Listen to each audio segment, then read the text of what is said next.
Fixing Uber Eats ID verification is very easy to do. Today I'm gonna show you how to do it. First, make sure you're meeting all of Uber Eats ID verification requirements. Typically, they require a government-issued photo ID such as a driver's license, passport, or national ID card.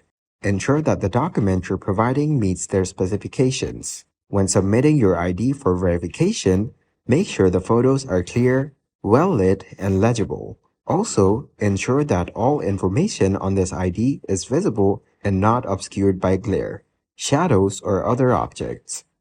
Pay close attention to any instructions provided during the verification process. Some platforms may require you to take specific types of picture or to pose in a certain way with your ID. If your initial attempt at verification fails, wait for some time and try again later. Sometimes temporary system issues can prevent successful verification.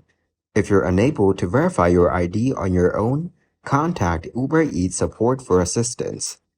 They may be able to provide guidance or troubleshoot any issues preventing successful verification. Ensure you're using the latest version of the Uber Eats application. Updates may include improvements to the ID verification process or bug fixes that could address any issues you're experiencing. Make sure you have a stable internet connection when attempting ID verification. A poor connection could lead to errors or difficulties in uploading your documents. Double-check that the information associated with your Uber Eats account matches the information on your ID. Any discrepancies could cause issues with verification. Provide additional information. In some cases, Uber Eats may require additional information or documentation to verify your identity. Be prepared to provide any requested information promptly. ID verification processes can sometimes take time to complete, especially if there is a high volume of verification requests. So be patient and follow up with support if the issue persists.